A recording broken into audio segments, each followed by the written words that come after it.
pessoal, mais um vídeo aqui no nosso canal, tá no ar o Memória Alvinegra e aqui o Botafogo sempre joga em casa. A voz do Leozão foi pro espaço, de novo, mas ela vai se recuperar na quarta-feira, quando o Botafogo vai enfrentar o São Paulo pela Libertadores. Mas a gente vai falar sobre isso mais à frente. Já vou chegar aqui do mesmo jeito do vídeo anterior, já botando o pé na porta.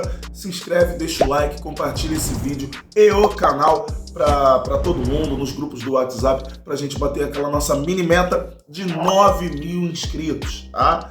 Já agradeço por tudo que vocês fazem por mim até hoje, pelo canal também, mas agora é a hora da gente bater aquela nossa mini meta de 9.000 inscritos, e porque o Botafogo ganhou, né? Pô, o Botafogo ganhou, tal, vamos lá, né? Mas vamos.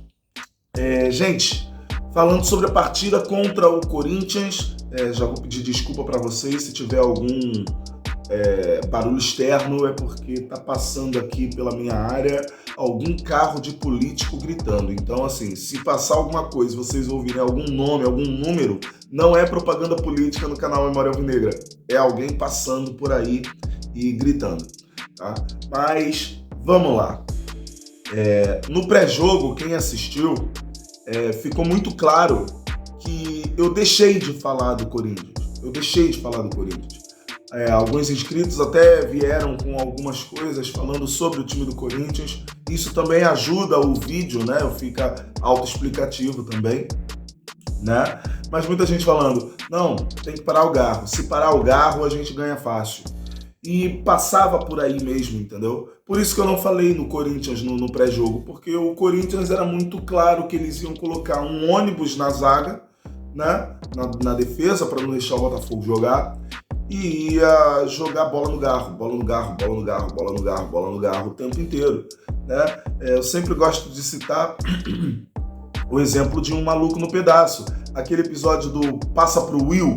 Então, o Corinthians ontem contra o Botafogo viveu esse passa pro Will, só que era o passa pro Garro, tá? Então, por isso que eu não falei nada do Corinthians no pré-jogo. Eu falei de como o Botafogo poderia vencer e qual eu achava que seria a escalação do Botafogo para enfrentar o Corinthians.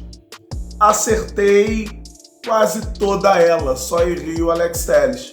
Eu realmente achava que o Alex Telles já ia fazer a estreia, mas o Arthur Jorge decidiu, aliás, o Arthur Jorge não, né? O Franklin, né? Que é auxiliar do Arthur Jorge, ele resolveu colocar o Marçal fazendo a esquerda. E eu também entendo, tá? Eu também entendo. A gente aqui na nossa última live, a gente conversando, a gente entendeu qual seria a possibilidade do Marçal jogar e qual seria a possibilidade do Alex Telles. E os dois entregaram exatamente aquilo que a gente conversou na última live. O Marçal, um cara de mais contenção, e o Alex Telles, um cara de mais apoio, sem esquecer a defesa, mas um cara de mais apoio. Então, tudo que a gente falou na nossa live aconteceu. Inclusive, nossa live que seria hoje vai ser amanhã, né? Amanhã às 8 da noite a gente vai ter a nossa live pra gente conversar um pouco, porque assim, o Botafogo ganha, a gente tá feliz, então a gente vai churrascar o domingo inteiro. Um jogo em que foi, de fato, um sarau do Almada. Vocês viram na capa do vídeo. Eu queria falar que foi um recital do Almada, mas aí eu vi um monte de canal falando recital. Pô, brincadeira, pô, tiraram a minha palavra. Eu achei que fosse uma palavra minha, inédita, né? Tive que trocar o título do vídeo, Tive que trocar a capa do vídeo e colocar o sarau do Almada. Tá? E foi realmente um sarau do Almada. O que a gente viu ontem, a gente sempre fala, né? O Almada parece que joga no Botafogo há 400 anos. O Almada não foi lançado por time argentino na base. O Almada foi lançado pelo Botafogo. Parece que é um cara que vem desde o Sub-13 jogando pelo Botafogo, que já conhece o Botafogo. Isso antes do sarau de ontem. Antes do sarau de ontem, a gente já falava, a Almada tá no Botafogo a vida inteira. E ontem a gente viu o peso que tem quando você apenas treina durante uma semana.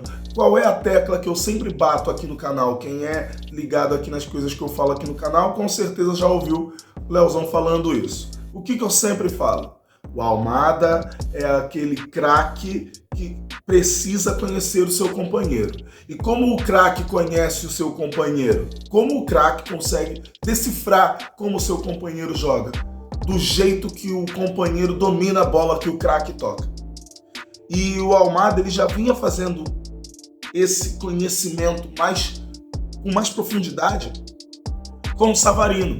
Tanto que eu falei que uma das armas do Botafogo no jogo contra o Corinthians, no nosso pré-jogo de ontem, eu falei o quê? É a troca entre Savarino e Almada. Ora o Savarino tá por dentro, ora o Almada tá por dentro. E os dois conseguem fazer a diferença na esquerda e por dentro. Tá?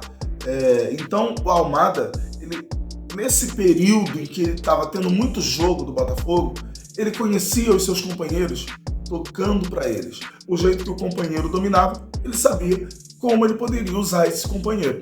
E ele sabe exatamente como usar o Savarino. Tanto que o primeiro gol do Botafogo surge de uma jogadaça do Almada e ele consegue achar o Savarino porque o craque consegue conhecer como o seu companheiro joga. Ao tocar na bola, no primeiro drible, o Almada já sabia que o Savarino ia fazer a profundidade da jogada. Ele é craque, ele é craque, ele é craque, ele é craque. Eu já falei isso aqui uma vez, talvez eu tenha sido muito emocionado, mas eu tenho que falar de novo. O Almada está surgindo como a possibilidade de um novo Messi quando o Messi não estiver mais pela seleção argentina. O Almada é craque, o Almada é craque. E ontem, como eu sempre falo que o craque conhece o companheiro quando toca a bola para ele, pelo domínio desse companheiro, tá? Eu falava que faltava apenas pro Almada, depois que ele conhecesse todos os seus companheiros, com o toque de bola, ele precisava chutar a gol, porque ele é muito bom nesse fundamento, ele chuta muito bem no gol.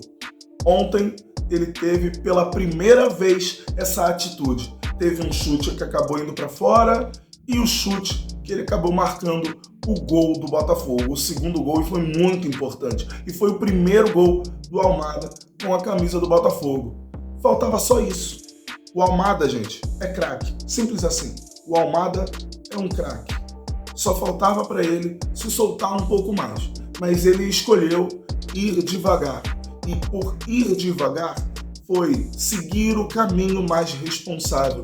Deixa eu conhecer com quem que eu trabalho. Deixa eu conhecer o que cada um pode me dar quando eu passo a bola para eles. O gol que o Botafogo faz, o primeiro, é um golaço. O golaço já começa na jogada do Almada. Não dá nem pra gente falar que a assistência foi do Savarino. A assistência foi do Almada.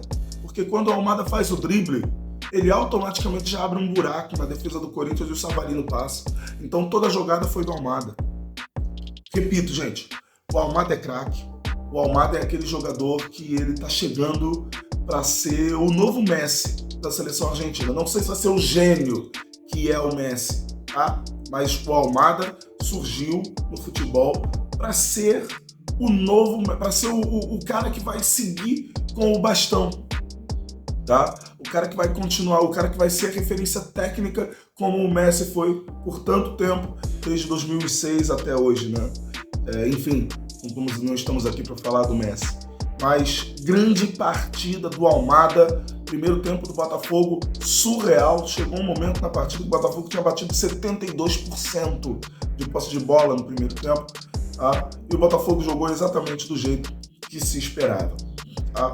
No segundo tempo, o Corinthians teve que se lançar um pouco mais, começou a botar a bola no chão, começou a colocar alguns perigos para o Botafogo. Talvez a gente não pudesse ter passado pelos perigos que passamos, mas, enfim, o importante é você passar pelos perigos ileso e quando for a hora de machucar, você machuca. E o Botafogo machucou.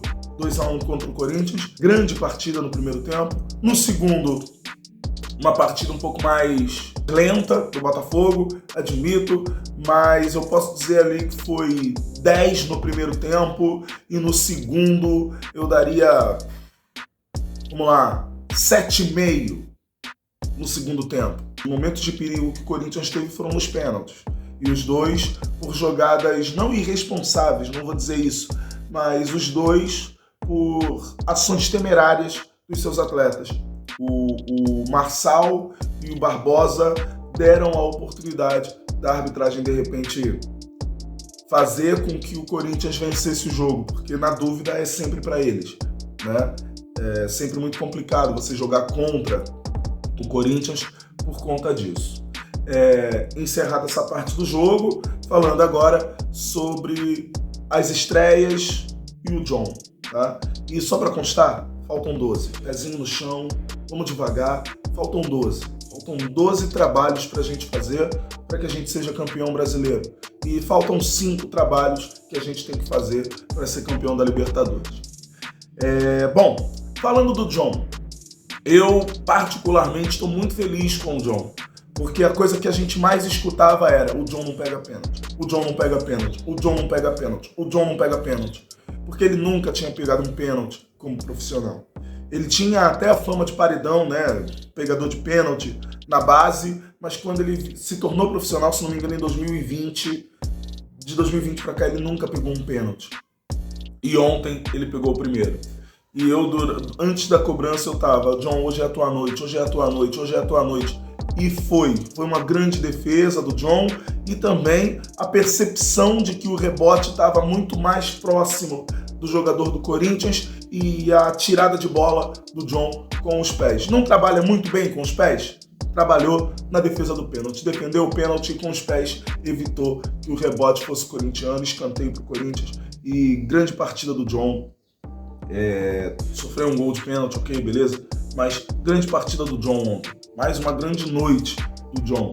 Grande partida e eu fiquei realmente muito feliz por ele ter pego esse primeiro pênalti num momento crucial. Claro que a gente não quer que os mata-matas vão para os pênaltis, tá? Mas é muito legal você, no momento em que a Libertadores chega naquele momento em que o pênalti pode ser um recurso para decidir uma vaga, é muito importante você ter como exemplo recente um pênalti que você pegou e não um pênalti que você pegou lá atrás, sabe? Então veio numa boa hora essa defesa de pênalti do John. Tomara que a gente não precise na frente na Libertadores, mas nesse momento a defesa de pênalti do John veio numa ótima hora. Desculpa aqui, gente, a minha voz ainda tá voltando ainda, desculpa mesmo, então eu vou dar alguns pigarros aqui, perdão. Falando sobre o Vitinho, parte final do vídeo aqui, agora Vitinho e Alex Telles pra gente encerrar. Falando sobre o Vitinho, cara, eu não vou dizer que o Vitinho jogou bem, mas também não vou dizer que o Vitinho jogou mal. Eu vou dizer que o Vitinho foi justo. A gente conseguiu ver que ele é realmente um bom lateral. Falei muito no pré-jogo que ele poderia fazer quando o Luiz Henrique viesse para o meio. Ele poderia fazer a profundidade para o Luiz Henrique ter a chance de passar para ele, se fosse o caso. Mas ontem também aconteceu uma coisa muito legal. O Luiz Henrique sendo o jogador incisivo, o jogador para a linha de fundo, e o Vitinho sendo o lateral construtor. O Vitinho conseguiu fazer isso muito bem. O Ponte não consegue fazer isso tão bem assim, apesar de ter feito em alguns jogos que o Ponte participou, mas o Vitinho se mostrou que é melhor nisso. Com o devido tempo, eu acho que o Vitinho vai conseguir crescer muito com a camisa do Botafogo. Vamos dar tempo pro Vitinho, mas ele parece muito bom. Gostei da estreia do Vitinho. E o Alex Telles? O Alex Telles estreou do jeito que a gente esperava. O Alex Telles já estreou na primeira vez que ele teve a chance, ele já pediu bola, já levantou o braço.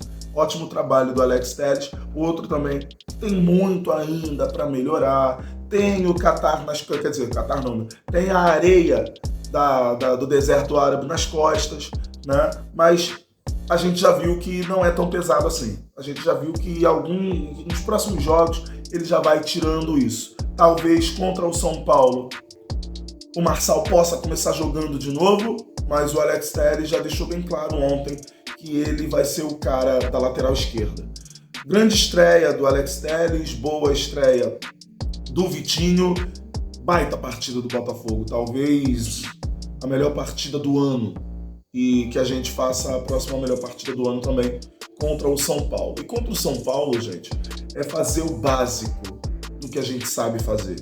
Não precisa ficar nervoso, porque hoje a América olha pra gente.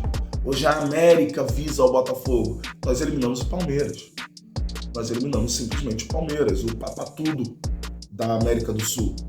né? Então agora a América está olhando pra gente.